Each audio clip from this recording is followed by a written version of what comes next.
Hello everyone, welcome to our channel where we learn science in the simplest way. Today we are starting with a new chapter of class 8, combustion and flame. तो इस chapter में हम combustion and flame के concept को study करेंगे कि combustion क्या होता है, कंबशन कितने कितने टाइप्स का होता है, और यहाँ पे हम देखेंगे कि फ्लेम क्या होती है, फ्लेम में कितने कितने जोन्स होते हैं, ये सब। ठीक है, तो सबसे पहले देखो कि कंबशन क्या होता है। कंबशन का सिंपली मतलब होता है कि किसी भी चीज का जलना। ठीक है, कि मतलब किसी भी सब्सटेंस का बर्न होना, किसी भी सब्सटेंस का जलना, तो उसी को हम क्या बोलेंगे, कंबशन बोलेंगे। ठीक है, कंबशन की डेफिनेशन देखो क्या है, it is a chemical process. Combustion एक केमिकल प्रोसेस है। अब केमिकल प्रोसेस क्या होता है, केमिकल प्रोसेस का मतलब होता है कि जिस भी प्रोसेस में, ठीक है, जिस भी प्रोसेस में केमिकल रिएक्शन हो रही होती है, ठीक है, और उसमें कोई नया सब्सटेंस फॉर्म हो रहा होता है, तो उसको हम बोलते हैं केमिकल प्रोसेस। ठीक है, तो कंबशन क्या है, एक केमिकल प्रोसेस है। तो इसका मतलब कंबशन में भी हमें एक नया सब्सटेंस मिलेगा, एक नया प्रोडक्ट मिलेगा। ठीक है, तो combustion is a chemical process in which substance react with oxygen. ठीक है, कंबशन एक ऐसा केमिकल प्रोसेस है जिसमें एक सब्सटेंस ऑक्सीजन के साथ रिएक्ट करता है और वो हीट देता है, हीट और लाइट देता है। ठीक है, हीट देता है और लाइट देता है। सिंपल सा मतलब है कि अगर कोई भी चीज जलती है तो वो क्या प्रोड्यूस करेगी, हीट प्रोड्यूस करेगी और लाइट प्रोड्यूस करेगी। ठीक है, अब देखो कंबशन होने के लिए क्या क्या चीजें नेसेसरी है। कंबशन होने के लिए ना 3 चीजें नेसेसरी है। मतलब अगर किसी भी चीज को हमने जलाना है तो उसके लिए हमारे पास 3 चीजें होनी चाहिए। तो वो देखो कौन कौन सी है। सबसे पहले ऑक्सीजन। ठीक है, ऑक्सीजन होना बहुत जरूरी है। अगर हमें कंबशन कराना है तो हम ऑक्सीजन की प्रेजेंस में ही कराएंगे, क्योंकि वो जो सब्सटेंस है वो ऑक्सीजन के साथ ही तो रिएक्ट करेगा। अगर ऑक्सीजन नहीं होगी तो कंबशन भी नहीं होगा।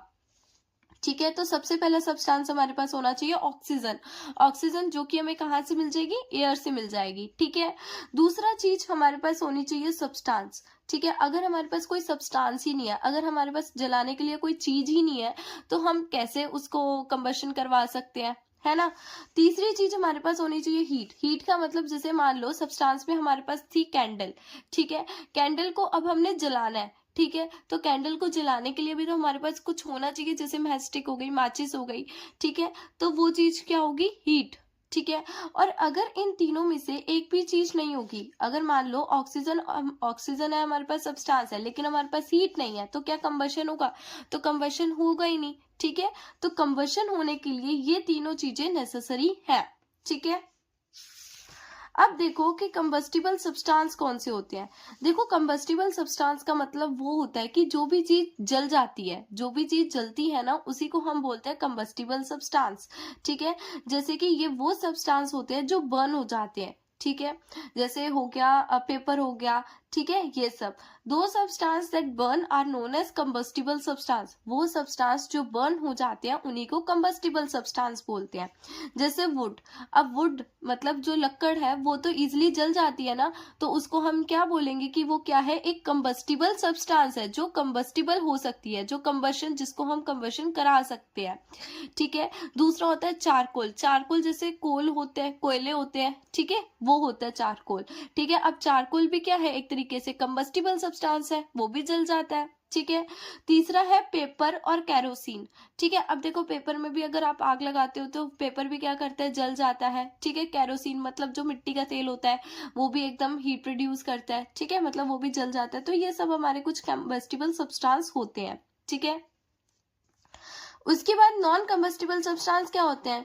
कम्बस्टिबल का मतलब था जो जलते हैं, नॉन कम्बस्टिबल का मतलब क्या होगा, फिर नॉन कम्बस्टिबल का मतलब है कि जो सब्सटेंस हमारे बर्न नहीं होते। ठीक है, those substance that can not burn are known as non combustible substance. मतलब वो सब्सटेंस जो बर्न नहीं होंगे उनको ही क्या बोलेंगे, नॉन कम्बस्टिबल सब्सटेंस। जैसे कि स्टोन है, अब पत्थर को आप जला सकते हो, नहीं जला सकते हो ना। जैसे आयरन नेल्स है, ठीक है, इनको आप जला सकते हो, बिल्कुल नहीं जला सकते हो। एक कांच है, कांच को आप जला सकते हो, नहीं। तो ये हमारे कुछ नॉन कंबस्टिबल सब्सटेंस है। ठीक है, तीसरी चीज देखो, जैसे कि हमने कंबशन में पढ़ा था कि कंबशन में हमने पढ़ा था कि कंबशन जो होता है वो ऑक्सीजन के साथ रिएक्ट करता है और हीट एंड लाइट प्रोड्यूस करता है। अब जो हीट और लाइट वो प्रोड्यूस कर रहा है वो क्या है एक तरीके से, ये दोनों क्या है एक तरीके से, ये दोनों एक एनर्जी की फॉर्म ही तो है। हीट एंड लाइट क्या है एक तरीके से, एनर्जी की फॉर्म ही तो है। हमने 7th क्लास में पढ़ा था कि हीट भी क्या है, एक एनर्जी की फॉर्म है, और लाइट भी क्या है, एक एनर्जी की फॉर्म है। ठीक है, तो कंबशन सिंपली क्या प्रोड्यूस कर रहा है, एनर्जी प्रोड्यूस कर रहा है। दो एनर्जी प्रोड्यूस कर रहा है, एक हीट एनर्जी, एक लाइट एनर्जी। ठीक है, तो जो लाइट एनर्जी निकलती है ना, वो दो फॉर्म में निकलती है, एक फ्लेम की फॉर्म में, एक ग्लो की फॉर्म में। अब देखो फ्लेम क्या होता है, फ्लेम का मतलब होता है substance that vaporise during burning produces flame. ठीक है, मतलब वो सब्सटेंस जब कंबशन के दौरान, जब वो जलते हैं ना, तब वो वेपर प्रोड्यूस करते हैं। ठीक है, तो वो होते हैं हमारे फ्लेम। ठीक है, मतलब कोई भी सब्सटेंस है अगर वो जलता है, ठीक है, जैसे मान लो एक कैंडल है, कैंडल को जब आप जलाओगे तो उसके ऊपर क्या आ जाएंगे, थोड़े थोड़े वेपर आ जाएंगे। ठीक है, तो वैसे उसको क्या बोलेंगे हम, फ्लेम बोलेंगे। ग्लो क्या होता है, फ्लेमलेस फॉर्म ऑफ लाइट, मतलब जिसमें कोई भी हमारे वो नहीं निकलते, कोई भी वेपर वगैरह नहीं निकलते। जैसे आपने कोयले को देखा होगा, कोयला जो होता है वो आग तो लगाता है, ठीक है, लेकिन उसमें से कोई भी फ्लेम नहीं निकलती, वो सीधा ग्लो करते हैं। कोयले में आग जलती है, नहीं जलती ना कोयले में आग, उसमें क्या होता है, वो ग्लो करते हैं। ठीक है, तो वो चीज हमारी होती है ग्लो, और फ्लेम क्या होती है, जिसमें वेपर होते हैं। जैसे फ्लेम जो होते हैं वो काफी ज्यादा ब्राइट होते हैं, जैसे आपने कैंडल की फ्लेम देखी होगी, काफी ज्यादा क्या होती है, वो ब्राइट होती है। ठीक है, तो इसका एग्जांपल है हमारे पास कैंडल एंड कैरोसिन। ठीक है, ग्लो का हमारे पास एग्जांपल क्या है, चारकोल, मतलब वही कोल। ठीक है, और इसकी जो लाइट होती है काफी ज्यादा सॉफ्ट लाइट होती है, मतलब इसमें कोई भी ब्राइटनेस, कोई भी कुछ नहीं होता, ये सिंपली क्या करते हैं, ग्लो करते हैं बस। ठीक है, तो अब देखो कि जो कंबशन एंड बर्निंग है वो एक दूसरे से अलग कैसे है, मतलब इनमें क्या फर्क है। कंबशन का मतलब भी जलना ही होता है, बर्निंग का मतलब भी जलना ही होता है, तो ये आपस में एक दूसरे से डिफरेंट कैसे है। ठीक है, ये क्वेश्चन आपसे एग्जाम में भी पूछा जाता है कि कंबशन एंड बर्निंग के बीच का डिफरेंस बताओ। ठीक है, तो देखो कंबशन क्या होता है, कंबशन का मतलब होता है in this heat and light energy is release with और विदाउट फ्लेम। ठीक है, इसमें क्या होता है, जो heat energy and light energy release हो रही होती है वो विद फ्लेम भी हो सकती है और विदाउट फ्लेम भी हो सकती है। विद का मतलब क्या होता है, विद फ्लेम का मतलब क्या है, जैसे हम कैंडल को जलाते हैं, जब भी हम कैंडल को जलाएंगे तो उसके ऊपर से क्या निकलती है, फ्लेम निकलती है। और विदाउट फ्लेम का एग्जाम्पल देखो, जैसे आप गाड़ियों में फ्यूल डलवाते हो। ठीक है, जो आप गाड़ियों में फ्यूल डलवाते हो ना, जिसकी वजह से आपकी जो गाड़ी है वो चल पाती है, वो जो फ्यूल होता है ना आपकी गाड़ी में जाके क्या होता है, वो बर्न होता है, बर्न होके वो हीट एनर्जी में कन्वर्ट हो जाता है। ठीक है, तो क्या वहां पे जो वो फ्यूल है वो बर्न हो रहा होता है, तो वो किसी फ्लेम के साथ बर्न हो रहा होता है, वहां पे आपको कोई फ्लेम देखने को मिलती है। ठीक है, नहीं देखने को मिलती है ना, तो वो एग्जाम्पल होता है विदाउट फ्लेम का। ठीक है, बर्निंग क्या होती है, तो बर्निंग भी ना एक तरीके से कंबशन का टाइप होता है। देखो it is a specific type of combustion, ये भी एक कंबशन का ही टाइप होता है, लेकिन यहाँ पे जो फ्लेम निकलेगी ना, यहाँ पे विजिबल फ्लेम निकलेगी। ठीक है, मतलब यहाँ पे हीट और लाइट एनर्जी रिलीज होगी एक विजिबल फ्लेम के साथ। ठीक है, एक विजिबल फ्लेम के साथ, जैसे मान लो मैंने पेपर को जला दिया, जब मैंने पेपर को जला दिया तो वहां पे जो फ्लेम निकलेगी वो विजिबल निकलेगी ना। ठीक है, अब जैसे वहां पे लकड़ जल रही है, एक आग में एक लकड़ को मैंने जला दिया, तो वहां पे जब लकड़ को आग लगी, ठीक है, तो वो आग हमें दिख रही है ना, वो फ्लेम हमें दिख रही है ना। ठीक है, तो वो चीज होती है हमारी बर्निंग। अब ये जो कंबशन होता है वो स्लो प्रोसेस भी हो सकता है, फास्ट भी हो सकता है, लेकिन जो बर्निंग होता है वो हमेशा फास्ट ही रहता है। ठीक है, कंबशन के एग्जांपल देखो, जैसे gasoline burning in an engine. ठीक है, गैसोलीन का मतलब होता है वही जो फ्यूल का एग्जांपल दिया था ना, तो वहां पे जो पेट्रोल डीजल वगैरह इन सबको हम गैसोलीन बोलते हैं, जो बर्न होते हैं इंजन में जाके। ठीक है, बर्निंग का एग्जाम्पल देखो, जैसे paper catching fire, would burning in a fire, ये सब। ठीक है, अब देखो इग्निशन टेम्परेचर क्या होता है, इग्निशन टेम्परेचर वो मिनिमम टेम्परेचर होता है जो किसी भी सब्सटेंस को फायर कैच करने के लिए चाहिए होता है। ठीक है, the minimum temperature required by a substance to catch fire, मतलब वो मिनिमम टेम्परेचर जब कोई सब्सटेंस जो है वो आग पकड़ लेता है। ठीक है, तो उसी को हम बोलते हैं इग्निशन टेम्परेचर। जैसे कि अब देखो, क्या हर एक सब्सटेंस का जो इग्निशन टेम्परेचर है वो सेम होगा, तो ऐसा बिल्कुल नहीं है। अब जैसे देखो कि आपने पेपर को आग लगाई, तो पेपर का तो इग्निशन टेम्परेचर बहुत कम होगा, है ना, पेपर का इग्निशन टेम्परेचर बहुत कम होगा, जिसकी वजह से क्या होगा, पेपर 1 मिनट में आग को पकड़ लेगा। और उसी की जगह जब आप लकड़ को जलाओगे, जब आप लकड़ को जलाओगे तो क्या लकड़ भी उतने ही टेम्परेचर पे आग को पकड़ लेगी, ऐसा तो नहीं होगा ना। तो हर एक चीज का जो इग्निशन टेम्परेचर होता है वो अलग होता है, ठीक है। अब जैसे मान लो आपने एक इग्निशन टेम्परेचर तक एक चीज को पहुंचा भी दिया, मतलब आपने किसी चीज को आग लगा दी, ठीक है, ठीक है, आपने किसी चीज को आग लगा दी, तो उसके बाद क्या होगा, उसके बाद भी तो इग्निशन टेम्परेचर मेंटेन करके रखना पड़ेगा ना, तभी तो उसमें आग लगी रहेगी, ठीक है। तो वो कैसे होता है, तो देखो जो एक कंबशन होता है ना, कंबशन के बाद क्या होता है, उसमें heat and light energy release होती है। वो जो हीट होती है ना, वो उस टेम्परेचर को क्या करके रखती है, मेंटेन करके रखती है, ठीक है, जिसकी वजह से जो सब्सटेंस है वो पूरे तरीके से क्या हो जाता है, कंबस्टिबल हो जाता है, मतलब वो पूरा जो सब्सटेंस है वो पूरी तरीके से कंबस्टिबल हो जाता है, मतलब पूरे तरीके से वो जल जाता है, ठीक है। इनफ्लेमेबल सब्सटेंस देखो क्या होते हैं, इनफ्लेमेबल सब्सटेंस वो सब्सटेंस होते हैं जिसका जो इग्निशन टेम्परेचर होता है वो काफी ज्यादा लो होता है। अब इग्निशन टेम्परेचर अगर काफी ज्यादा लो होगा तो दैट मीन्स वो जो सब्सटेंस है वो बहुत जल्दी आग को पकड़ लेगा, ठीक है, जैसे कि पेट्रोल, अल्कोहल, एलपीजी, ठीक है। अब पेट्रोल के पास अगर आप आग लेकर जाओगे ना तो वो बहुत आसानी से बहुत जल्दी आग को पकड़ लेगा, ठीक है। सेम केस होता है अल्कोहल में और एलपीजी में, ठीक है। तो अब हम देखते हैं कि हम फायर को कंट्रोल कैसे कैसे कर सकते हैं। मतलब अगर किसी भी जगह पर अगर आग लग जाती है तो हम वहां पे आग को कैसे कैसे कंट्रोल कर सकते हैं। तो उसके ना हमारे पास 3 मेथड होते हैं।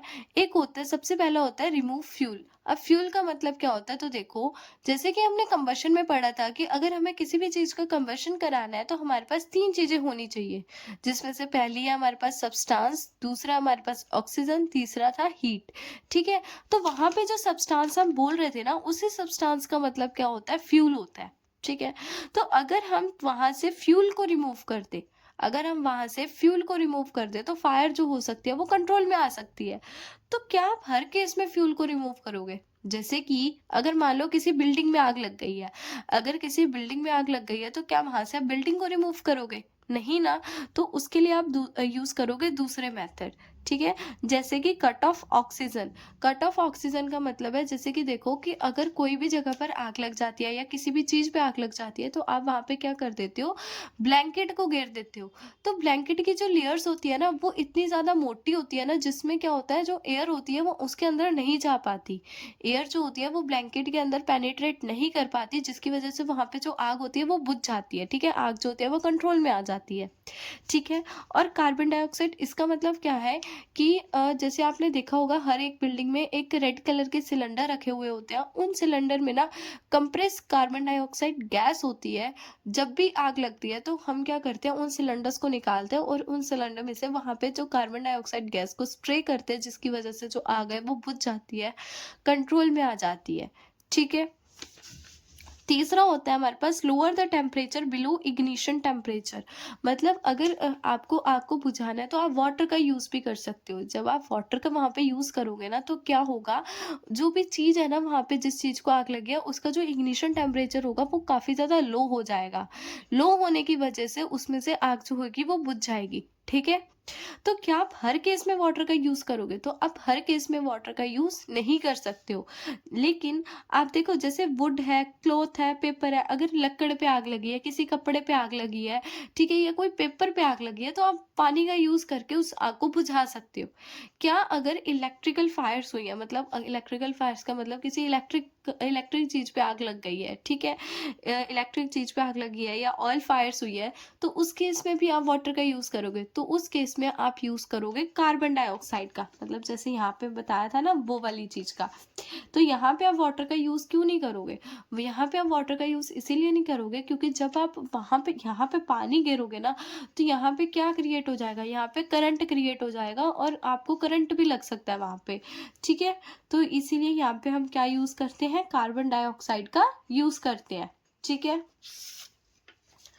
अब देखो जो कंबशन होता है वो कितने टाइप्स का होता है। जो कंबशन होता है वो 3 टाइप्स का होता है। एक होता है रैपिड कंबशन, दूसरा होता है स्पॉन्टेनियस कंबशन, तीसरा होता है एक्सप्लोशन कंबशन, ठीक है। तो देखो रैपिड कंबशन क्या होता है। अब जैसे कि रैपिड के नाम से ही आपको समझ आ रहा है, रैपिड कंबशन का मतलब, रैपिड का मतलब होता है जल्दी जल्दी, ठीक है। जो कंबशन बहुत ज्यादा फास्ट होता है, बहुत जल्दी होता है, that happen quickly with the help of external source and produces heat and light, ठीक है। जैसे बर्निंग ऑफ एलपीजी, जैसे कि देखो कि जो भी सब्सटेंस है वो एकदम से जल जाता है एक एक्सटर्नल सोर्स के साथ, मतलब ये अपने आप तो नहीं जलेगा, मतलब अगर मैं माचिस से मान लो आग लगा के दूं तो वो चीज जल जाएगी, ठीक है। मतलब अगर किसी भी एक्सटर्नल सोर्स से ये बहुत ज्यादा जल्दी कोई भी अगर सब्सटेंस जल जाता है और वो हीट एंड लाइट को प्रोड्यूस करता है, उसी को हम बोलते हैं रैपिड कंबशन। जैसे एलपीजी, एलपीजी का सिलेंडर जैसे जल जाता है, जैसे मान लो आप घर पे हो, आपने घर के पास सिलेंडर में आग लगाई, तो वो क्या होगी, बहुत ज्यादा जल्दी वहां पे वो चीज जल जाएगी, ठीक है। तो ऐसे कंबशन को हम बोलते हैं रैपिड कंबशन। स्पॉन्टेनियस कंबशन, अब देखो स्पॉन्टेनियस का मतलब क्या होता है, अपने आप होना, ठीक है। जो कंबशन अपने आप हो जाते हैं, ठीक है, combustion that happen on its own suddenly without external source, ये बिना किसी एक्सटर्नल सोर्स के साथ होते हैं, ठीक है। बिना कोई, इसको कोई भी एक्सटर्नल सोर्स की जरूरत नहीं होती, यहाँ पे कंबशन अपने आप होता है, मतलब अपने आप चीजों में आग लग जाती है। जैसे कि बर्निंग ऑफ पोटेशियम, जो पोटेशियम होता है ना वो काफी ज्यादा देखो हाईली रिएक्टिव होता है। पोटेशियम जो होता है वो काफी ज्यादा हाईली रिएक्टिव होता है, और ये क्या होता है, अपने आप जल जाता है। जैसे ये एयर के कांटेक्ट में आता है ना पोटेशियम, तो ये अपने आप क्या हो जाता है, बर्न हो जाता है। तो इसीलिए पोटेशियम को ना कैरोसिन में डिप करके रखा जाता है। कैरोसिन में जब इसको डिप करके रखेंगे ना, तो कैरोसिन इसको एयर के कांटेक्ट में आने से रोकेगा, ठीक है, जिसकी वजह से ये बर्न नहीं होगा। जैसे ये एयर के कांटेक्ट में आएगा तो ये बर्न हो जाएगा, ठीक है। जैसे और आपने देखा होगा जैसे जंगलों में आग लग जाती है, तो जंगलों में वहां पे कोई आग लगाने थोड़ी जाता है, जंगलों में भी अपने आप लग जाती है। कैसे लग जाती है, तो देखो जंगल में जैसे क्या होता है, जंगल की जो मतलब वहां पे जो घास वगैरह होती है ना, वहां पे घास का जो इग्निशन टेम्परेचर होता है वो काफी ज्यादा लो होता है, ठीक है। काफी ज्यादा क्या होता है, लो होता है इग्निशन टेम्परेचर। तो जब उस घास पे मतलब ज्यादा ही जब गर्मी होती है, मतलब ज्यादा ही जब हीट उनको मिलती है सन से, तो वहां पे क्या होता है, उनपे अपने आप आग लग जाती है, ठीक है, जिसकी वजह से क्या होता है, पूरे जंगलों में आग वगैरह लग जाती है, ठीक है। एक्सप्लोजन का मतलब क्या होता है, that happen quickly with the help of external source, ये भी सेम इसी की तरह है।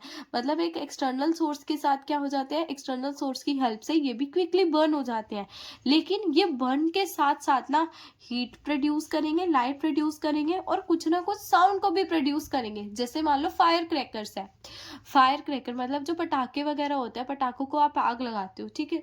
जैसे ही आप पटाखे को आग लगाओगे तो वो क्या करेगा, एकदम कोई साउंड प्रोड्यूस करेगा, है ना। तो वो क्या होता है, एक्सप्लोड होता है, मतलब इसका मतलब क्या होता है, एक्सप्लोजन कंबशन, ठीक है।